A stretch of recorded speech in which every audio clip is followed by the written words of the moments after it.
Rebuilding Uganda, episode number 10, recapping episode number 9 series. Today is November 21, 2025. My fellow Ugandans,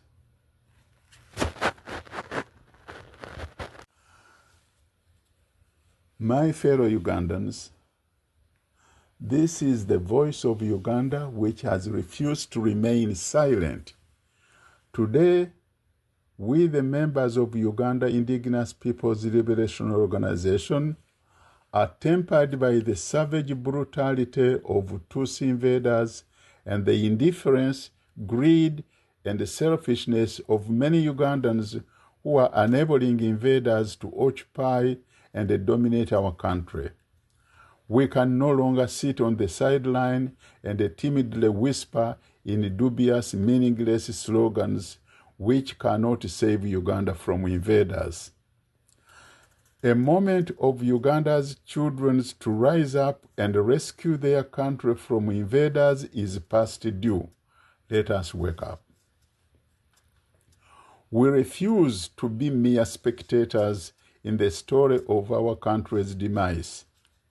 For too long, we have watched our people being abducted, tortured, and killed by invaders whom we welcomed as refugees. They ended up becoming thieves and killers. For too long, we have watched our schools, hospitals, roads, banks, cooperatives, and many public enterprises being destroyed by those foreign invaders who are jubilating because they have achieved their satanic plan of impoverishing us and depriving indigenous Ugandans of good education and health services and employment which our ancestors established. For too long, we have watched Tutsi invaders steal all the wealth of Uganda while our people are sinking deeper into poverty. How come Uganda coffee and cotton grown by our people are enriching Tutsis only? What happened to the cooperative unions which our parents organized? For too long, we have watched in tears our young people being sold into slavery in Arab countries. Others are dying at the hands of body parts harvesters such as Rwabogo. For too long, we have watched our land being stolen by invaders who pretend to be looking for green pastures for their cows. Others are now claiming to own square miles of land in our country. What happened to the indigenous Ugandans who lived on that land? We are the indigenous Ugandans and are proud of our ancestral heritage on that land. We have no other country to call home but Uganda. Imagine, around 73% of the people of Sese Islands are currently Tutsi. Even the MP from Sese Island is a Tutsi. How can you claim to be a Ugandan when many people in positions of power in so many categories of leadership are non-Ugandans? For too long, we have been disheartened by the indifference of people who pretend to speak out for the average Ugandan. Unfortunately, they are being used either to entrap serious patriots or are merely involved in self-enrichment and flamboyant lifestyle while millions are suffering, bleeding, and dying. Let us have compassion for our people. For too long, we have seen invaders overrunning our ancestral land in Acholi, Buganda, Bunyoro, and many other districts. Listen to me carefully. How can any of those thieves own factories, multiple shopping malls, and a number of multi-million-dollar buildings plus square miles of land in Uganda? Where do they get the money from, and where are our people who lived on that land? They killed them. They are busy stealing from the coffers of our government, Uganda. The land of Uganda belongs to Ugandans, period. We have traditional and cultural laws which govern the use of our ancestral land. Those laws and the traditions must be respected and upheld. We are mere custodians of our land for future generations. For example, Acholi land belongs to Acholi people under a communal ownership system. The land in Buganda belongs to Baganda. Not anybody who moves in with his cows and toting guns should claim to own it.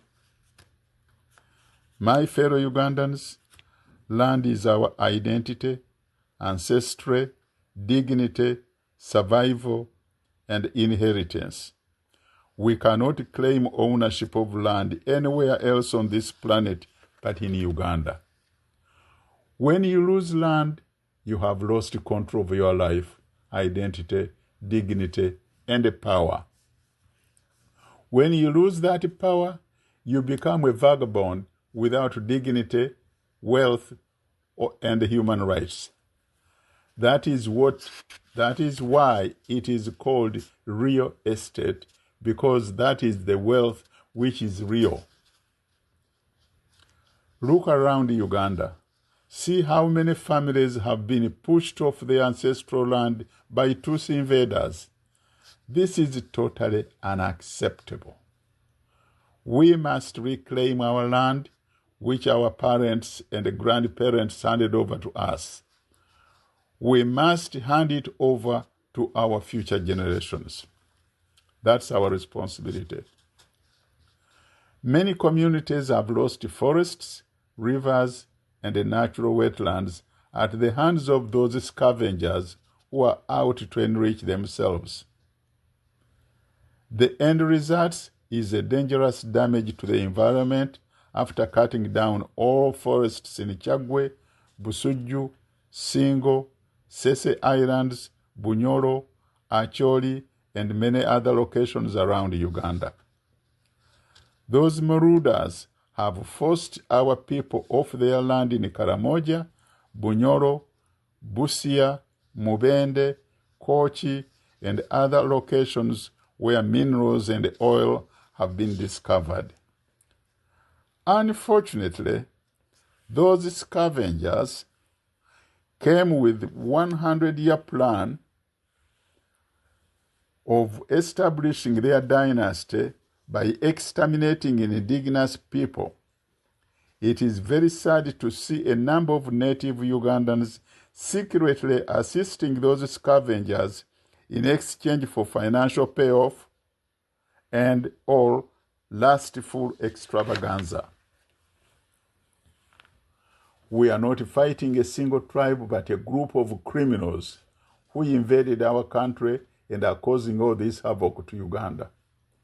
We are also fighting those natives who are aiding those criminals. To you Ugandans who are aiding those invaders, remember that you may be a Muganda, Musoga, Acholi, Munyoro, Itesot, or any other tribe. You have no other country to run to when the hurricane strikes, but you will remain here with us, the people you are now betraying. What will your future and your children's future be like among us after you have publicly sinned against your country, Uganda? Today, we the indigenous Ugandans are saying no more of this nonsense. We must defend our land and our country by any means possible. Not long ago, some brave people of Acholi refused to let a Mularo raid their land with his herd of cows, which ate their crops. The Acholis mowed down those cows. No country in the world would tolerate foreigners who do what the Tutsis from Rwanda are doing to Uganda. A biblical scholar said that whenever God was going to deliver a profound message, he or his angel messenger started with the phrase, "Do not be afraid." That is what Angel Gabriel said, and that's what has been said in many areas when we read the Bible.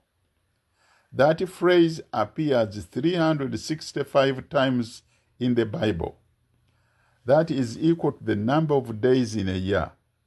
So brothers and sisters, remember, when you start each day, remind yourself not to be afraid of anything, because that's the command from God. We must not be afraid of defending our country, Uganda, but stand up knowing that the mighty hand of God is going to do great wonders through you and me and all of us united to rescue Uganda. We must refuse to listen to cowards and traitors among us who are serving the enemy by blinding us with mesmerizing slogans to numb those who could take action to rescue Uganda from Tutsi invaders.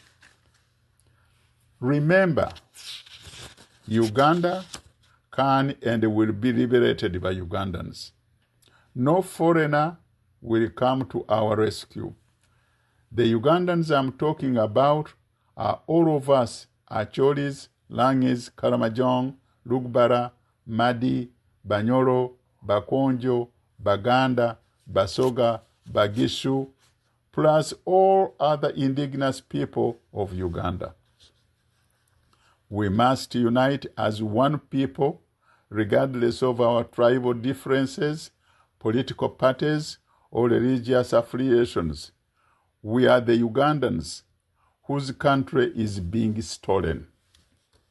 The enemy does not care which tribe or religion you belong to.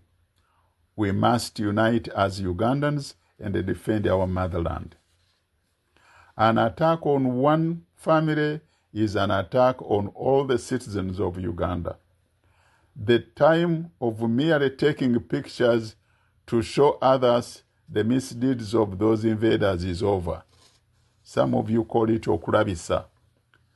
That is a non-starter. No invader should be allowed to live in our villages or communities. They have an organized, sinister system of spreading throughout the country.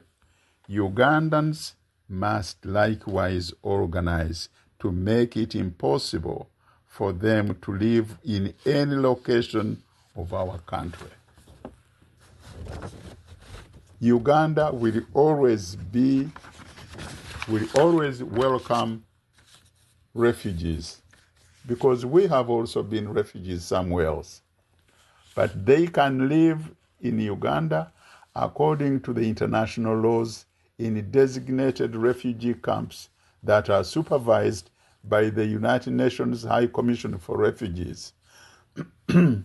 No refugee should ever, and I mean ever, be permitted to own land in Uganda, period. People wake up and stand together against criminal invaders. That is when we shall see the beginning of an end to Tutsi occupation of Uganda.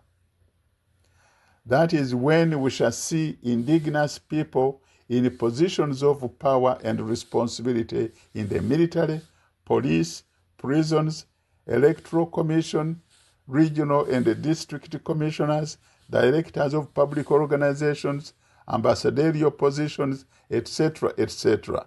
That is when we shall be running our own country as Ugandans. We are taking back our country.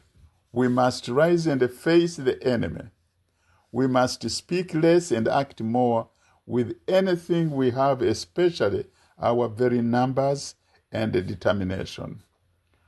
Organize village indigenous peoples' liberation committees.